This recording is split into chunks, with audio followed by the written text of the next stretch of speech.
بسم اللہ الرحمن الرحیم۔ السلام علیکم۔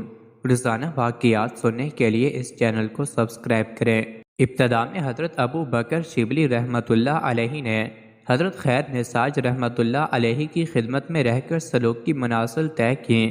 پھر انہی کے فرمان کے مطابق حضرت جنید بغدادی رحمۃ اللہ علیہ کی خدمت میں تشریف لے گئے اور ان سے عرض کیا کہ مجھے معلوم ہوا کہ آپ رحمۃ اللہ علیہ کے پاس گوہر نایاب ہے، وہ آپ میرے ہاتھ قیمت فروخت کر دیں یا پھر بغیر قیمت کے عطا کر دیں۔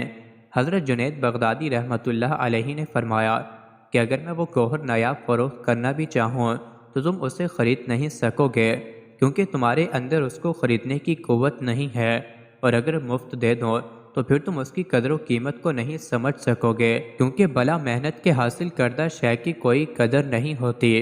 اگر تم یہ گوہر نایاب حاصل کرنا چاہتے ہو تو بحر توحید میں غرق ہو جاؤ، پھر اللہ تعالیٰ تمہارے اوپر صبر و انتظار کے دروازے کشادہ کر دے گا، اور جب تم دونوں کو برداشت کرنے کے قابل ہو جاؤ تو وہ گوہر نایاب تمہارے ہاتھ لگ جائے گا۔ ایک مرتبہ حضرت ابو بکر شبلی رحمۃ اللہ علیہ نے کئی مرتبہ اللہ اللہ کیا، لیکن ہی مجلس میں ایک درویش نے اعتراض کیا کہ آپ لا الہ الا اللہ کیوں نہیں کہتے؟ آپ نے ایک ضرب لگا کر کہا کہ میں لا کہوں یعنی نفی کروں اور میری روح نکل جائے۔ آپ کے اس قول کو سن کر وہ درویش کانپ اٹھے اور اسی وقت ان کی جان قفس عصری سے پرواز کر گئی۔ لوگ آپ رحمۃ اللہ علیہ کو قاتل کہہ کر وس باز خلافت میں لے گئے۔ آپ پر اس وقت وجدانی کیفیت طاری تھی۔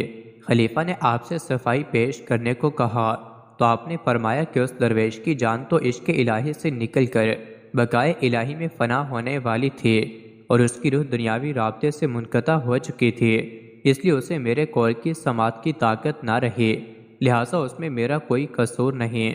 خلیفہ نے یہ سنا تو کہا کہ ان کو فوراً یہاں سے لے جاؤ، اگر میں نے ان کی گفتگو کچھ دیر اور سنی تو میں بھی بے ہوش ہو جاؤں گا۔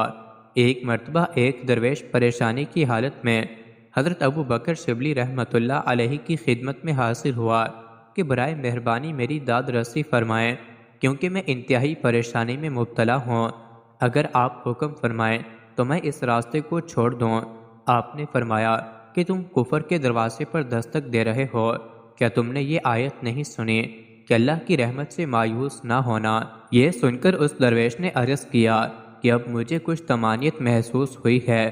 آپ نے فرمایا کہ اللہ کو آزمانا چاہتے ہو، کیا تم نے اس کا یہ قول نہیں سنا کہ خسارے والی قوم اللہ کے مکر سے بے خوف نہیں ہوتی؟